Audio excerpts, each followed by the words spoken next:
ਬੰਦ ਕਮਰੇ ਦੀ ਸਾਰਿਆਂ ਨੂੰ ਗੱਲ ਦੱਸ ਕੇ ਜਿਹਨੂੰ ਸੁਣ ਕੇ ਜੇ ਜਨਤਾ ਨੂੰ ਸੇਧ ਨਾ ਮਿਲੇ ਤਾਂ ਆਟੇ ਵਾਂਗੂ ਗੱਲ ਨੂੰ ਨਾ ਗੁੰਨਿਆ ਕਰੋ। ਮੇਰੀ ਇੰਟਰਵਿਊ ਵਾਲਿਆਂ ਨੂੰ ਬੇਨਤੀ ਕਿ ਜਿਹੜੇ ਖੜੇ ਦੇ ਨਾ ਮੂੰਹ 'ਚ ਮੈਕ ਤੁੰਨਿਆ ਕਰੋ। ਆਹ ਪੌਡਕਾਸਟ ਵਾਲੇ ਮਹਿਕਮੇ ਨੂੰ ਬੇਨਤੀ ਕਿ ਲੱਲੀ ਛੱਲੀ ਦੇ ਨਾ ਮੂੰਹ 'ਚ ਮੈਕ ਤੁੰਨਿਆ ਕਰੋ। ਆਓ ਅਣਖਾਂ ਦੀ ਫਸਲ ਨੂੰ ਤੇਲਾ ਪੈ ਗਿਆ ਕਿੱਦਾਂ ਉੱਤੇ ਆ ਗਈ ਕੌਮ ਤੇਗਾ ਛੱਡ ਕੇ ਚਿੱਟਾ 'ਚ ਗੋਲੀ ਮਿਲੇ ਹਿੱਟ ਹੋਏ ਨੂੰ ਕਲਾਕਾਰੋ ਭੱਜ ਜੂ ਸਟੇਜਾਂ ਛੱਡ ਕੇ ਭੁੱਲ ਕੇ ਬਗਾਵਤਾਂ ਦੀ ਗੱਲ ਨਾ ਕਰੋ ਨਾਲੇ ਕਹਿੰਦੇ ਅੱਤ ਨੂੰ ਵੀ ਅੱਤ ਨਾ ਲਿਖੋ। ਗੀਤਕਾਰ ਜਾਂ ਗੀਤਕਾਰੀ ਛੱਡ ਦੋ ਜਾਂ ਫਿਰ ਕਲਮਾਂ ਜੋ ਸੱਚ ਨਾ ਲਿਖੋ। ਗੀਤਕਾਰੋ ਜਾਂ ਗੀਤਕਾਰੀ ਛੱਡ ਦੋ ਜਾਂ ਫਿਰ ਕਲਮਾਂ ਜੋ ਸੱਚ ਨਾ ਲਿਖੋ। ਹਾਏ ਜਿਨ੍ਹਾਂ ਨੇ ਕੌਮ ਦੇ ਲਈ ਨਾਰਾ ਮਾਰਿਆ ਅੱਤਵਾਦੀਆਂ ਨਾਲ ਉਹਦੇ ਨਾਂ ਜੋੜਦੇ। ਹਾਏ ਜਿੰਨਾ ਪੜਵਾਏ ਵੀਰੇ ਅੱਗ ਗੁਰੂ ਦੇ ਖਿੱਜੇ ਵਿੱਚ ਪਾ ਕੇ ਉਹ ਮਾਫੀ ਤੋੜਦੇ। ਮੂੰਹਾਂ ਉੱਤੇ ਆ ਕੇ ਨੀ ਕੋਈ ਗੱਲ ਕਰਦਾ ਕਰਦੇ ਕਮੈਂਟਾਂ ਜਿੱਤ ਭੇਜ ਮਿੱਤਰਾ ਜੀਲਾ ਜਿੱਤ ਕਰਦਾ ਖਰੀਦੋ ਆਣ ਕੇ ਹੁਣ ਲੱਗ ਜੇ ਜ਼ਮੀਰਾਂ ਉੱਤੇ ਰੇਜ ਮਿੱਤਰਾ। ਜੀਲਾ ਜਿੱਤ ਕਰਦਾ ਖਰੀਦੋ ਆਣ ਕੇ ਹੁਣ ਲੱਗ ਦੇ ਜ਼ਮੀਰਾਂ ਉੱਤੇ ਰੇਜ ਮਿੱਤਰਾ। ਉਂਝਦਾਂ ਦੀ ਆਉਂਦਿਆਂ ਨੂੰ ਭੰਨਦੇ ਫਿਰੋ ਫਿਰ ਫਾਇਦਾ ਕੀ ਆ ਭੁੱਖਾਂ ਉੱਤੇ ਇਕੱਠੇ ਹੋਣ ਦਾ।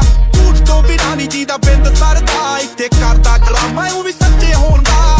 ਹੋਰਾਂ ਨੂੰ ਸਲਾਹਾਂ ਤੁਸੀਂ ਫੇਰ ਦੇ ਲਿਓ ਖੁਦ ਦੀ ਜ਼ਮੀਰ ਪਹਿਲਾਂ ਜਾਗਦੀ ਕਰੋ। ਇੱਥੇ ਵੇਚ ਕੇ ਜ਼ਮੀਨ ਉੱਥੇ ਘਰ ਲੈ ਲਿਆ ਉਂਝ ਪੋਸਟਾਂ 'ਚ ਫਿਕਰ ਪੰਜਾਬ ਦੀ ਕਰੋ। ਇੱਥੇ ਵੇਚ ਕੇ ਜ਼ਮੀਨ ਬਾਹਰ ਘਰ ਲੈ ਲਿਆ ਉਂਝ ਪੋਸਟਾਂ 'ਚ ਫਿਕਰ ਪੰਜਾਬ ਦੀ ਕਰੋ।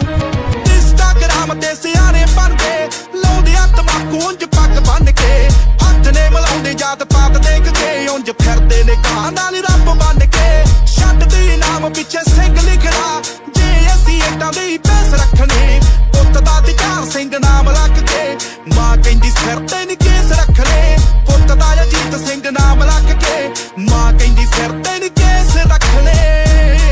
ਆ ਖੋੜਿਆ ਕਿੱਧਰ ਨੂੰ ਤੁਰੀ ਦੁਨੀਆ ਨਵਾਂ ਜਿਹਾ ਇੱਕ ਹੋਰ ਦੌਰ ਚੱਲਿਆ ਕਰਦਾ ਪ੍ਰਾਊਡ ਫੀਲ ਇਸ ਗੱਲ ਤੇ ਜਿੰਦ ਜੰਦਰੀ ਕਰਾ ਕੇ ਬਾਹਰ ਛੋੜ ਚੱਲਿਆ। ਸ਼ਰਮਾਂ ਦੀ ਗੱਲ ਦੂਰ ਦੂਰ ਤੱਕ ਨੀ ਲੋਕਾਂ ਵਿੱਚੋਂ ਲੰਘਦਾ ਏ ਹਿੱਕ ਬਣ ਕੇ ਰੱਬ ਨੇ ਬਣਾ ਕੇ ਸੀ ਜੋ ਮੁੰਡਾ ਭੇਜਿਆ ਖੁਸ਼ ਹੋਇਆ ਫਿਰੇ ਉਹ ਕੁੜੀ ਬਣ ਕੇ।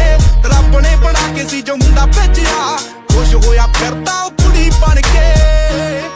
ਇੱਥੇ ਘਰ ਤੋਂ ਨੀ ਔਖ ਜਿਹਨੂੰ ਕਿਸੇ ਗੱਲ ਦੀ ਉਹ ਵੀ ਕਹਿੰਦਾ ਪਿੰਡਾਂ ਵਿੱਚ ਕੱਖ ਨਹੀਂ ਰਿਹਾ। ਮੇਰਿਆਂ ਤੇ ਖਰੇ ਸਵਰਾਜ ਜੀਤਦੇ ਮੈਨੂੰ ਸਟੇਰਿੰਗਾਂ ਤੇ ਹੱਥ ਨਹੀਂ ਰਿਹਾ। ਪੱਥਰਾਂ ਦੇ ਸ਼ਹਿਰ ਵਿੱਚ ਵਾਸਾ ਕਰਕੇ ਫੁੱਲਾਂ ਵਾਲਾ ਛੱਡ ਕੇ ਜੋ ਬਾਗ ਨਾ ਭੰਜੋ ਰੋਕਦਾ ਨੀ ਤੁਹਾਨੂੰ ਕੋਈ ਕੈਨੇਡਾ ਜਾਣ ਤੋਂ ਪਰ ਉੱਥੇ ਜਾ ਕੇ ਬਾਈ ਜੀ ਪੰਜਾਬ ਨਾ ਭੰਡੋ। ਰੋਕਦਾ ਨੀ ਤੁਹਾਨੂੰ ਕੋਈ ਵਲੈਤ ਜਾਣ ਤੋਂ ਪਰ ਉੱਥੇ ਜਾ ਕੇ ਬਾਈ ਜੀ ਪੰਜਾਬ ਨਾ